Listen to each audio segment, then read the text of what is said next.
अस्सलाम वालेकुम। आज हम पढ़ेंगे पॉइंटर्स। पॉइंटर्स जो होते हैं वो वेरिएबल को जो मेमोरी एड्रेस होता है वो स्टोर करते हैं। किसी भी वेरिएबल का मेमोरी एड्रेस जो होता है वो अपने अंदर स्टोर करते हैं। पॉइंटर्स के बहुत ज़्यादा बेनिफिट्स होते हैं। ये मेमोरी के अंदर जाके हम किसी भी वेरिएबल को मॉडिफाई कर सकते हैं, यानी कि इसके अंदर हमारे पास अथॉरिटी होती है कि मेमोरी एड्रेस के साथ हम कुछ भी कर सकते हैं। ये किसी दूसरे वेरिएबल का मेमोरी एड्रेस अपने अंदर स्टोर करता है। ये इसके बेनिफिट्स होते हैं। डायनेमिक मेमोरी हम अलोकेट कर सकते हैं। इसकी डिफरेंट टाइप्स होती हैं। इंट हो गया, स्ट्रिंग हो गया, जो मतलब अपनी मर्ज़ी से हम अपनी इसकी टाइप ले सकते हैं और डिफरेंट इसकी टाइप्स होती हैं। ये हम इसको एस्ट्रिक से शो करते हैं। फ़र्स्ट ऑफ़ ऑल इसके लिए हम जो होते हैं ना वेरिएबल क्रिएट करते हैं, यानी कि इंट लिया और आगे मैंने वेरिएबल का नेम लिया, फिर इनिशियलाइज़ कर दिया किसी भी वैल्यू के साथ, अपनी मर्ज़ी जौन सी मर्ज़ी वैल्यू के साथ जौन सा मर्ज़ी वेरिएबल लें। जिस टाइप का वेरिएबल होगा उसी टाइप का हमारे पास पॉइंटर होना ज़रूरी है। अगर दोनों की टाइप डिफरेंट होगी तो एरर आ जाएगा। जैसे मैंने दोनों ये एक ही टाइप के लिए हैं। उसके बाद इक्वल लिखेंगे, एंड लिखेंगे, और जो ये एंड रेफरेंस ले रहा है जो अपने वेरिएबल क्रिएट किया होगा उस वेरिएबल का नेम लिखना होगा। ये हमने पॉइंटर का वेरिएबल क्रिएट कर दिया, ठीक हो गया। ऊपर ये पॉइंटर जो है ना दूसरे वेरिएबल के एड्रेस को मॉडिफाई कर रहा है, उसको एड्रेस को ऑक्यूपाई कर रहा है। इसकी डिफरेंट टाइप्स होती हैं और ये टाइप कास्ट भी कर लेते हैं, यानी एक से दूसरी में।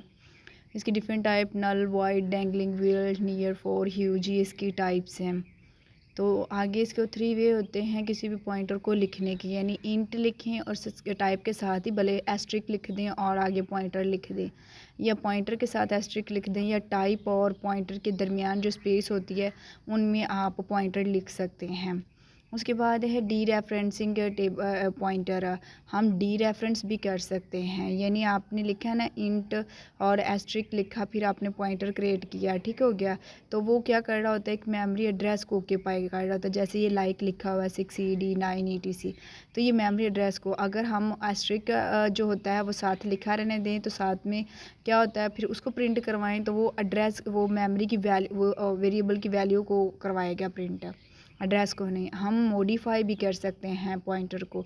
मॉडिफाई करने यानी आपने पॉइंटर एक लिखा, पॉइंटर के आगे उसकी कोई सी भी वैल्यू को इनिशियलाइज़ कर दें अपनी मर्ज़ी से, ठीक हो गया। ये डिपेंड करता है हम पे, हम अपनी मर्ज़ी से अगर उसको इनिशियलाइज़ करवाना चाह रहे हैं फिर उसको प्रिंट करवाएंगे तो फिर ये वाली वैल्यू प्रिंट होगी, दूसरी जो पहले हमने की होगी जिसको पॉइंटर रेफरेंस कर रहा होगा, जिसकी मेमोरी एड्रेस को ऑक्यूपाई कर रहा होगा, वो वाली वैल्यू प्रिंट नहीं होगी, फिर ये वाली होगी उसके बाद। अब हम इसका छोटा सा एक प्रोग्राम बनाएंगे।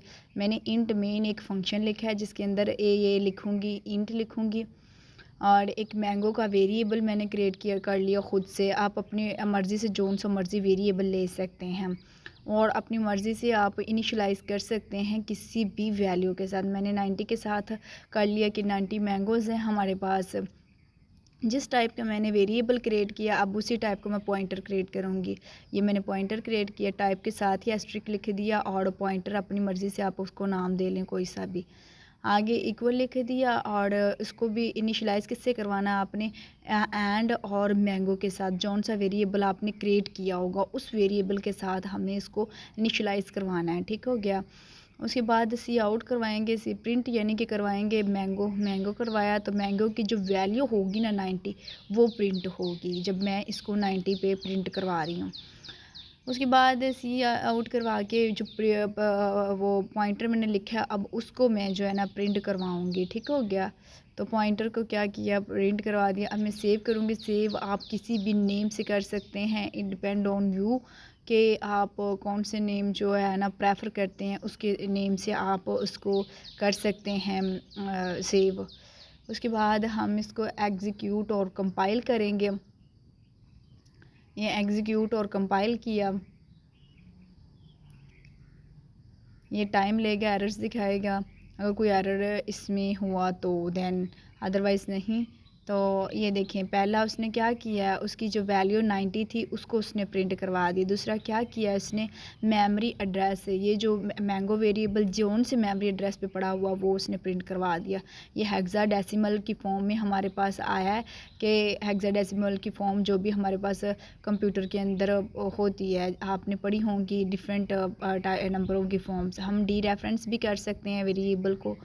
तो डी रेफरेंस करने के लिए यानी कि हमने यहाँ पे पॉइंटर के साथ ही ले लेंगे एस्ट्रिक और पीटीआर। अब ये क्या करेगा, अब मेमोरी एड्रेस को नहीं ये करवाएगा प्रिंट, अब ये करवाएगा तो उसकी वैल्यू उसकी क्या थी 90 को क्या करवाएगा, ये प्रिंट करवा देगा। ठीक हो गया, 90 साथ ही लिखा गया है। तो अब लाइन ऊपर एक और ले लूँगी, ऊपर वाला जो पॉइंटर है ना उसके साथ मैं एक और लाइन ले लूँगी ताकि ये जो है ना बीच में ये इकट्ठे प्रिंट ना हो, ताकि आप लोगों को समझने में आसानी रहे। यहाँ पे एक /n लूँगी, /n नई लाइन के लिए इस्तेमाल करते हैं। तो ये साथ साथ जो भी लिखेंगे साथ साथ उसको सेव करना होता है, वरना फिर वो एग्जीक्यूट नहीं करता। तो कंपाइल और रन कर दूँगी।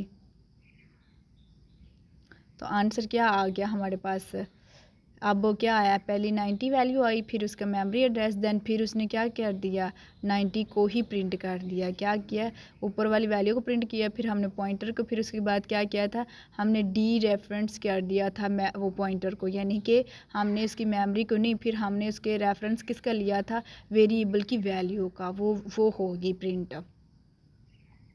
देन हम तीसरा हमने पढ़ा था कि हम वेरिएबल पॉइंटर की वैल्यू को मॉडिफाई भी कर सकते हैं।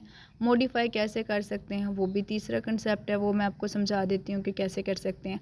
जौन सा हमने पॉइंटर क्रिएट किया होगा, मैंने PRT के नाम से पॉइंटर क्रिएट किया है, इक्वल लिखूँगी, जौन सी भी मर्ज़ी आपकी डिपेंड करती है, आप वैल्यू अगर आपने यहाँ पे टाइप स्ट्रिंग ली होती तो आपने स्ट्रिंग लिखनी थी। ठीक हो गया, आपने अब मैंने तो ली है ये इंट, तो मैं इंट लिखे, स्ट्रिंग को हम डबल कोटेशंस के अंदर लिखते हैं।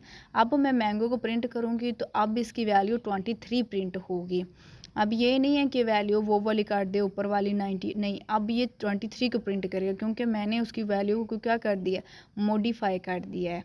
ये दोनों एक ही एड्रेस के ऊपर पड़े हुए हैं, लेकिन क्या है 90 भी है और 23 भी है। यही है बेनिफिट पॉइंटर का। इसके बाद पॉइंट, अब देखिए मैंने नीचे पॉइंटर को भी दोबारा करवाया ना प्रिंट, देख लेना इन दोनों का मेमोरी एड्रेस सेम होगा, यानी मैंने मॉडिफाई भी किया है तो भी मेमोरी पे एक ही जगह पे ये दोनों पड़े हुए हैं। ये देखें दोनों का मेमोरी एड्रेस क्या है, सेम। पहले क्या थी वैल्यू आई वो 90, फिर उसके बाद मेमोरी एड्रेस जो भी है दोनों का पॉइंट क्या हो गया, सेम। अब यहाँ पे मैं नई लाइन लूँगी ताकि पूरे जितने भी मैंने प्रिंट चीज़ें करवाई हैं वो आप लोगों को आसानी से नज़र आ सकें। नई लाइन से वो क्या होता है ना, फिर नई चीज़ वो नई सही से समझ आ जाती है। तो देखिए पहली वैल्यू आपको ये शो करवाया गया तो वो थी 90, उसके बाद उसका मेमोरी का एड्रेस, देन फिर तीसरी वैल्यू क्या थी, वो भी 90 उसने शो करवाई, उसके बाद 23 किया। अब ये नीचे देखें दोनों का मेमोरी एड्रेस वो दोनों का ही सेम है, यानी एक ही जगह पे ये पॉइंटर पड़ा हुआ है और वो वेरिएबल, तो हम दोनों की वैल्यू को क्या कर रहे हैं, चेंज कर रहे हैं, यानी मेमोरी के अंदर एक ही जगह पे दोनों पड़े हुए हैं, उनके साथ आप कुछ भी कर रहे हैं। तो ये था बेनिफिट, इसके एडवांटेजेस भी हैं और कुछ डिसएडवांटेजेस भी हैं। बेनिफिट ये है कि हम डायनेमिक मेमोरी अलोकेशन कर सकते हैं, पॉइंटर पॉइंट कर रहा होता है एक ही जगह पे, हम मेमोरी के अंदर जाके कर रहे होते हैं इसको, और मैनिपुलेट जो भी करना होता है। कुछ डिसएडवांटेजेस भी होते हैं इसमें, मेमोरी लीकेज का भी होता है कि मेमोरी लीक हो जाती है। बाकी हमने इसके अंदर तीनों चीज़ें पढ़ी, डी रेफरेंसिंग क्रिएट किया, पॉइंटर मॉडिफाई किया वैल्यूज़ को। तो अब आप सब्सक्राइब करें मेरे चैनल को, और नई वीडियो देखने के लिए आप मेरा जो वीडियोज़ हैं उनको ऑल पे कर दें और बेल आइकन को प्रेस कर दें प्लीज़, ये आप लोगों के लिए